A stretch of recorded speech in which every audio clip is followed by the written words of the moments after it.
Asheville car park, and I want to take this opportunity to thank the local community and my colleague Scott Fowler for being such strong advocates for getting this car park up and running. It's part of our $1 billion transport access program, and we know that nearly 100 extra spaces are going to make a huge difference for commuters.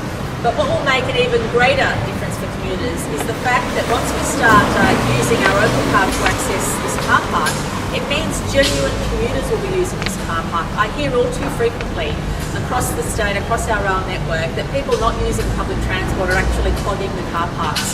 So once this trial starts in a short period of time, you will be able to have 18 hours free parking if you use your Opal card to get on a train once you park your car. But if you're not using public transport, you have to pay for the car park. Commuter car parks are built for a reason. Commuter car parks are built for free transport for commuters.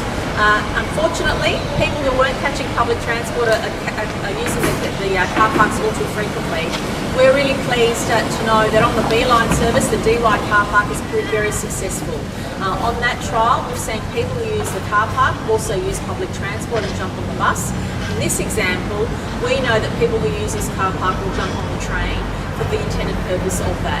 Unfortunately, to date, we know that too many people not catching public transport are using our commuter car parks, but I'm thrilled that in a short period of time, Asheville car park will be the first we're trying, and we know that this will be expanded across the network because commuters genuinely want to save dollars by parking, jumping on a train and going about their business. But if you're using a car park, a commuter car park, and not touching public transport, unfortunately you will have to pay. But we're pleased with those arrangements because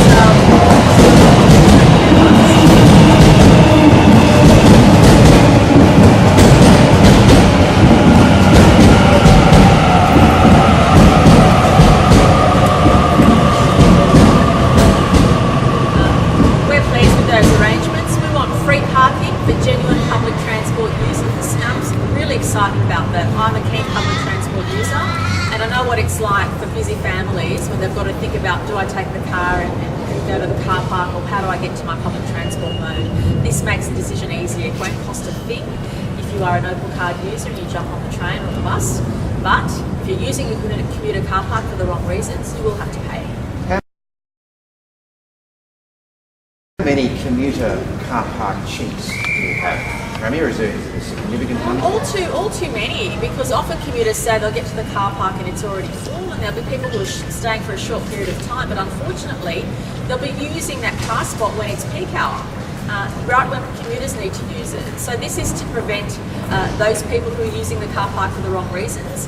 These commuter car parks, and we're spending millions and millions across the state building these commuter car parks. They are for commuters, for people who are jumping on the train or the bus, and we want to make sure that's the right purpose. And that's why if you have an Opal card, you'll get up to 18 hours free in a car park like this. But if you don't have an Opal card and you don't use public transport, you'll have to pay for the car spot. Well, how big a charge are you going to slap on these people to make it not worth their while? Well, I know in this car park, I understand it'll be up to $30 a day if you're not a commuter. That's hefty. So I understand that it will be hefty fines or hefty amounts. Well, it's not technically fine, but hefty amounts for those people who aren't using the commuter car park for the right reason. We're investing in these commuter car parks, and it's a lot of money. Our transport access program, which includes making stations more accessible, but also building these commuter car parks, is $1 million, and we want to make sure we're getting good value out of it by having genuine commuters use these car parks. Well, the trial up on the Northern Beaches is already proving very successful, so the DY car park has almost seen 100% of people use it actually be Opal card users. So in the DY example, we're seeing people tap on and off and then jump on the B-line bus, and here I'm sure once it starts we'll see people tapping on and off and then jumping on the train. We intend for it to start in a month or two, so they're just in the process of putting in the relevant infrastructure. So you'll simply come in the car park and tap your Opal card, tap and get on the train, and then when you come out 18 hours later or less, it'll be free parking. Are there any other sites? Definitely. We are looking at rolling this out across the network, so there'll be a number of other sites. We haven't made those public yet, but this is a brand new car park, so we're using this one as the first trial. This is a push to get the Opal card program based on waiving the Opal cards. No, the Opal system will always be there. So no matter what you use to tap on, the Opal system will always be there, and I want to make that very clear.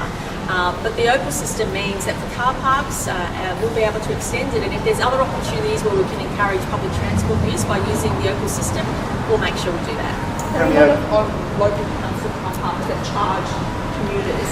How will the decision be made whether or not new car parks are open or whether or not existing facilities are used? Well, obviously as a state government, we invest heavily in commuter car parks, and that's where we do have control to put this in. But if there are other opportunities that we can have arrangements with local councils, we'll look at that. If there's council car parks next to a transport mode, we will have those discussions. But obviously we're investing a lot in those commuter car parks ourselves, and we're able to determine how we manage those. And for great news stations like this one, it's a no-brainer for us.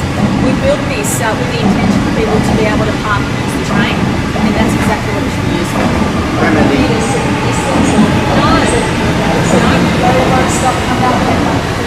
You could. I mean, obviously that's not the intent, but we do want people to use it for genuine reasons. So long as the Opal system is really advanced and it can pick up when people use the public transport mode, so long as you tap on and tap off and legitimately take a journey, the car will pick that up, and then when you come back, it'll let you out of the car. Premier, has the Northern Beaches tunnel been shelled? No, we're progressing with all of our projects, but obviously we're doing our homework first, and some projects take longer than others when it comes to doing the homework.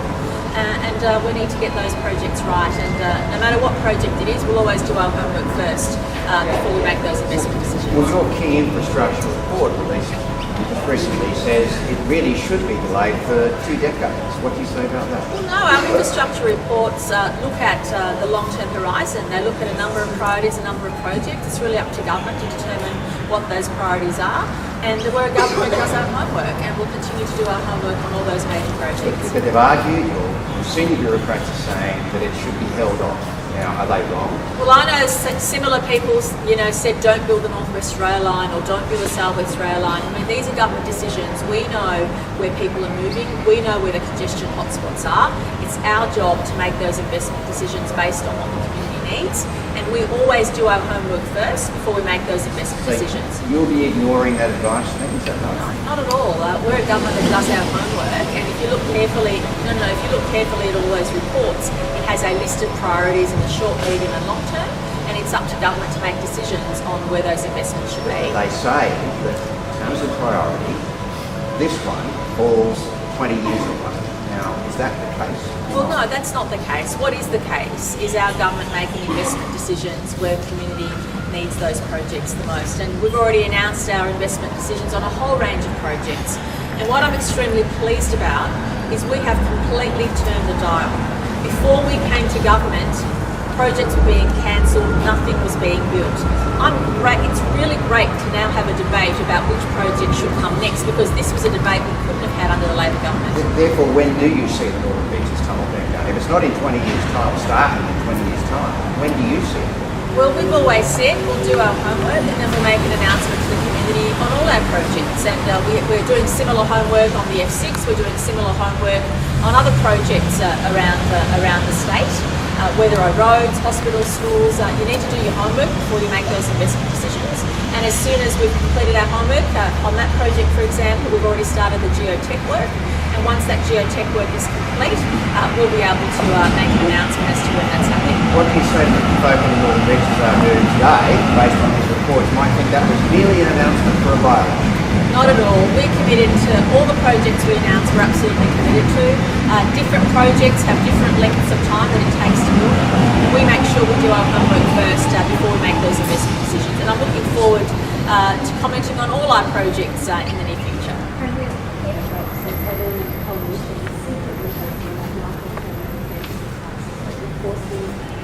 Early elections, and then it doesn't need no elections. How do you feel about that? Oh, look, that's his opinion. I won't comment on that. Thank So you. when do you It doesn't matter to me.